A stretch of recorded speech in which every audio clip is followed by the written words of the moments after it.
Hey, what's up guys? Shane here with Rice Creek Bushcraft. I have a new knife. I want to do like initial impressions and show it in some use also. I don't just want to show you a knife. I'm going to use it, do some feather sticks, batoning, maybe drill a hole in a fireboard, cut a couple pieces of paracord here maybe, just kind of show you, and we can learn together what I think of it, what you think of it, get your impressions of how it acts in wood and what it can do for you maybe. So anyways, yeah, I just got this. It's the wright Genesis. This one's the flat grind. So I've not used this. Don't tell my wife because she doesn't watch these videos, but it just came in the mail today. Stellar looking knife, really. I love the looks of it, the little pout house here. I know my camera stinks, but it's kind of just a cool little added thing. But yeah, so I mean, I haven't really even handled it. We'll go over the specs real quick.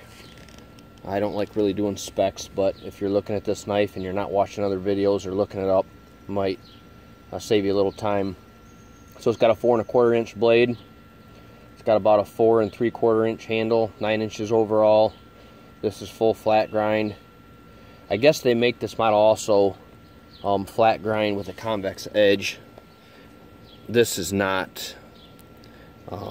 It looks more just V ground. I don't know if you can see that.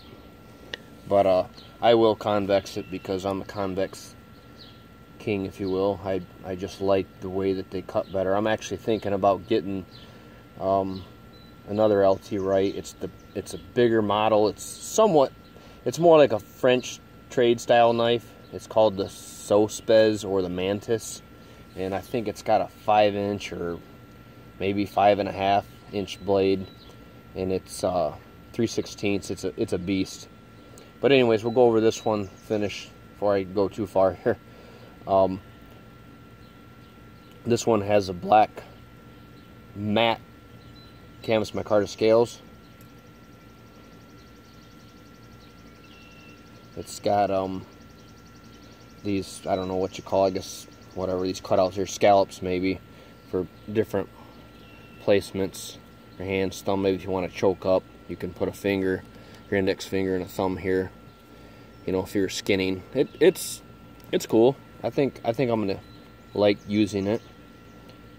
Maybe especially in a reverse grip. But yeah, 9 inches overall. This one, I thought it was 01, but I just looked back where I ordered it, and I think it's A2, which is fine. I mean, either one, they're both tool steels. 01 would be more apt to rust than A2. A2, I think I've said in other videos, I have several knives in A2. It seems to be a little bit tougher. It's a little bit harder to sharpen. I think it might be a little bit more wear resistant. But it doesn't really rust that I found, but it does stain pretty easily. So I don't know. We'll see how this one is. But all my other ones have stained pretty easily. I like the handle. They call this a broomstick handle, and they look kind of unassuming and not very exciting. But actually, in your hand, it does feel good. It's really rounded, so I like that. I don't like it when a scale is flat across here, because when you start pushing, doing feather sticks, it will definitely start to wear on your hand right here, and it starts to actually hurt. So I don't know if this will or not. I don't think it will. It feels really nice, but we won't know until we use it. It's got just a regular, I don't know, bucket sheath here. It's got a ferrule loop. It's got the dangler, which I think, yeah, this just has a regular head screwdriver. You can unscrew this and you can just take this right off. Then this will just stay on there if you just want to wear it like this. But I like danglers. So as far as the way it fits in there, fits good, fits tight. I mean, it's not going to fall out. I'll definitely wet form it. I also bought the Maverick Scout, and I reprofiled it, turned it into convex. I wet formed the sheath. I haven't done a review on it. I might do that if you guys, I mean, if anybody wants to see that. But anyways, let's get the use on this. Let's see what we can do here. Got a few different pieces of wood. This is black cherry. You guys probably wonder why in the hell I always tell you what kind of wood it is. Well, wood is kind of what I do for a living, so if you know anything about wood, you'll know the way it works. So that's why I always will say what it is. Cherry it's American hardwood, but it's a little softer than, let's say, hard maple or red oak, black oak, you know, woods like that, white oak. It's a little bit softer than those types of hardwood. So I just like to tell people, then if you have that in your area, you'll kind of know how it's going to act and how the knife should act. So anyways, I'm just going to make a feather stick.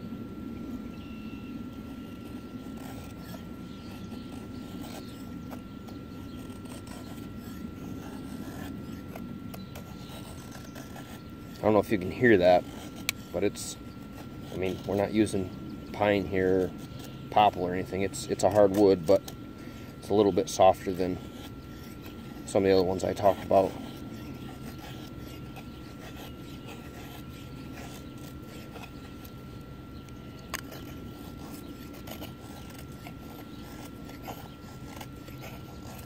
And if you get a knot, I mean, it's pretty much just going to skip right over it. You can't dig into a knot on hardwood very easily. So I'm going to make it a little bit bigger here.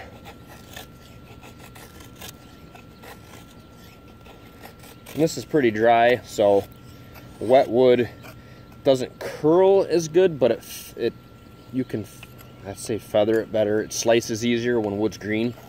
This is completely seasoned wood, so it's a little bit harder to get a bite on it.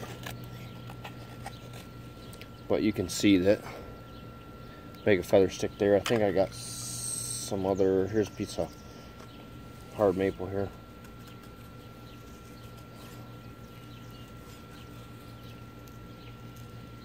Ooh, she bit there. I'll just chew that right off.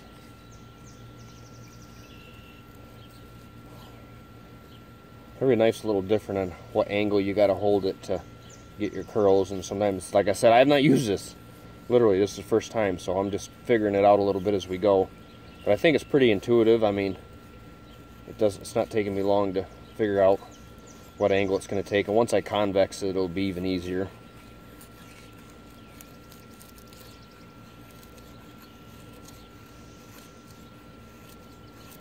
But yeah, it makes feather sticks fairly well.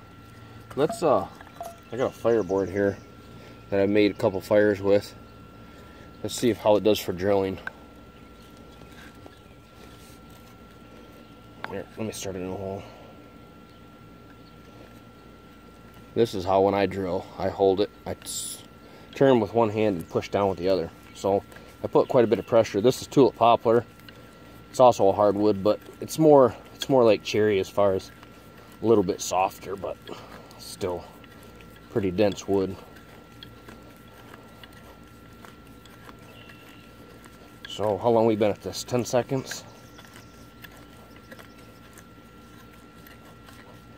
And I'm pushing hard, so tip's holding up. And I'm not going to do a tip test. I see guys, they take their new knife and they jab. Yeah, I'm not going to do that, sorry. Because I don't have the money to take a chance of breaking my knife. But yeah, I made a nice hole. Drill, dang, sun's in the way now. But made a nice hole. Here's a piece of black oak. This is hard stuff, but it's a little bit green.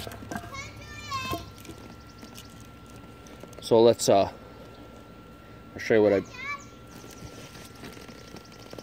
what I mean by this is a little bit greener wood.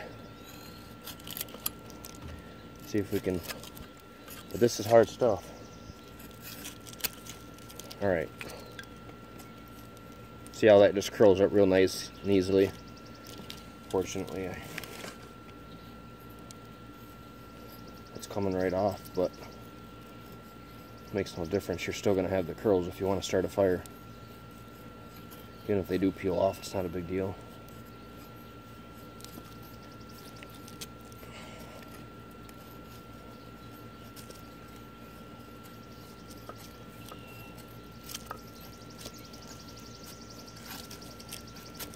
And we'll get really deep with it. Bites in real good. I mean, real good. This is hard wood, guys. That's just chewing right through it.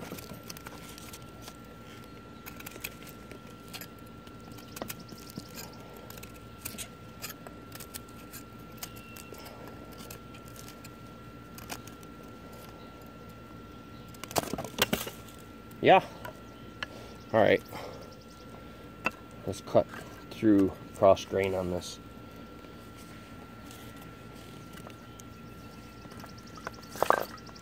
This is pretty tough on a knife's edge because it's putting all kinds of forces from one side to the other right on the edge. So probably not something I want to do if I was out and hanging out in the woods for 4 or 5 days. I probably wouldn't do this. I'd use a saw. You can see it slice right through that, nice and clean. And the knife is stuck in pretty good. So let's do it in a different spot on the blade. Yeah. You can see if we can see this.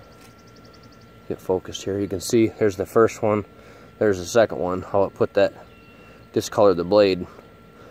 There's a lot of pressure on that. Let's check the edge. I just run my nail up and down it carefully. You'll feel if there's any chips or rolls real easily. Nope, nothing, didn't hurt it. All right, I got a long piece of soft maple here. Let's baton through this. It's pretty long. I'll get it back in focus in a second. Here, you can see how big it is compared to the knife. About a 3-inch piece. 2 3/4. Okay, I'm gonna bang her through.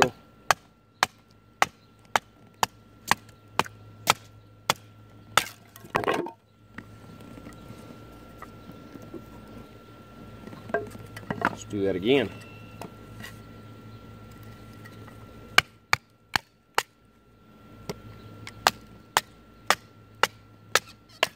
Yeah, absolutely no problem. This is soft maple. This will make feather sticks a little easier than the other pieces we were using. See what I mean? It just peels off a lot easier. The other stuff we're using, that's dense, hard, dry wood.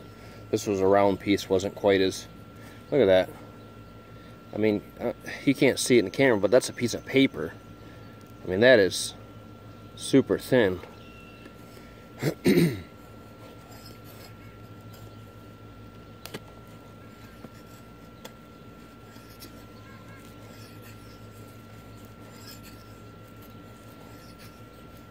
So a lot of times when you see guys making feather sticks, you think a knife doesn't perform well or it performs super awesome. Depends on their wood they're using, how old it is, how seasoned it is, what species it is. So don't always, that's why I like to test a few different knives when I'm out, or I'm sorry, pieces of different types of wood. Because you know what you have in your area, or you should know, and you can kind of see how it acts. So this is soft maple. You can see a big difference between this, how it just made these huge awesome curls, compared to this little crappy one. I mean, this is going to start a fire. If I kept going, I could get a big one. But I'm just trying to make this as quick as possible, which somehow my videos always seem to go longer than I think they're going to. Probably talk too much. But yeah, sweet. You know, another thing I like about it that I'm finding out, that when I'm making these curls, I mean, I can make them nice and fine like this. Okay, real small, light, thin, fine ones. Or, I mean, I can really hog into this. Look at that. I mean, it peels, it digs in. It's a beast. Now, I can tell you, with a lot of the knives I have at this point, doing this many feather sticks, my hand would be sore. And I do put a death grip on it. I probably don't have the best technique, but my hand is not cramped at all. It just fits really nice. I say that's a huge plus on this so far, just from the use. I have 0 hot spots. My hand's red because I'm pushing so damn hard. But literally, guys, I'm not telling you this for any other reason than you just to know that this handle feels great. And I've watched a couple videos, and other guys have said the same thing, and that's one of the things that turned me on to it. And it really does. It feels great. There's no issues at all. I mean, I could do this all day long. Not that anybody wants to see that. Okay, we got to cut a piece of paracord because it's a dumb thing that everybody does. So I do it too. But it is something you're going to do probably if you're out building a shelter or whatever. Okay, cuts paracord. All right, let's make a notch. See if I can find a decent, just a little bit small, but it'll work. Okay, we'll just make a regular V-notch. Okay, black oak, hard, dense stuff.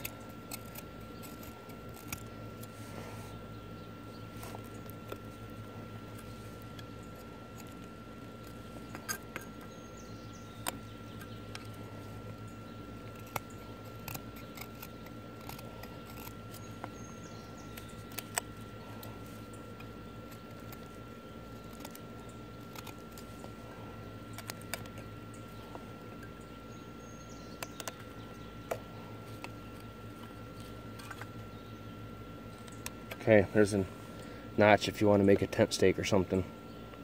Easy. Easy. Easy on super hard wood too. What else can we do? I don't know. I guess that's enough.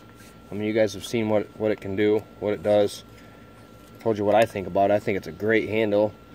I think it cuts well.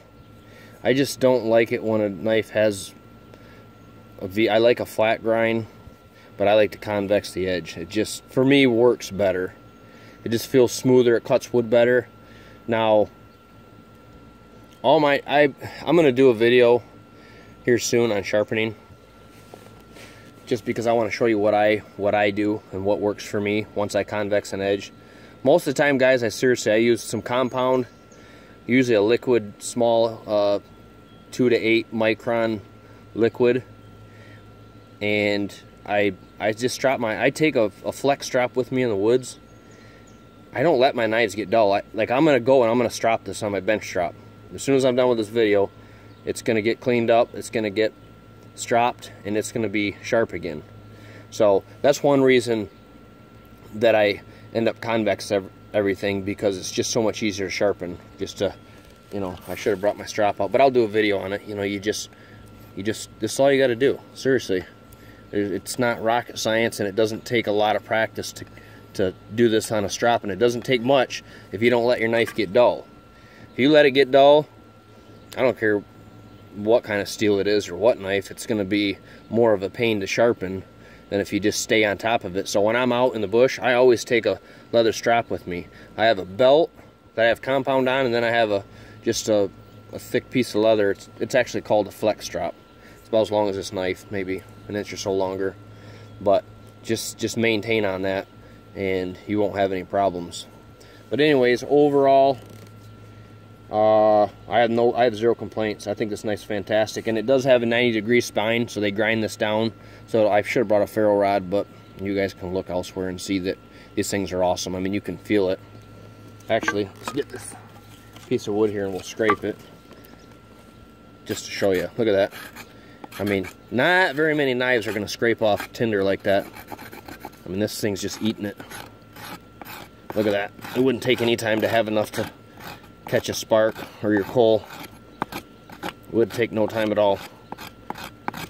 So it does have a good spine, good sharp spine. So anyways, hope you liked the video. Comment, like it if you did. If you don't. Thanks for watching, guys.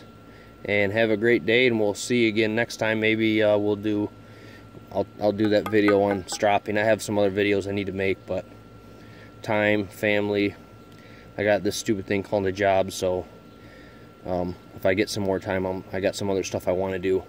If there's anything else you want to see with this knife or any of the others I have, or anything you'd like me to try, leave a comment. See ya.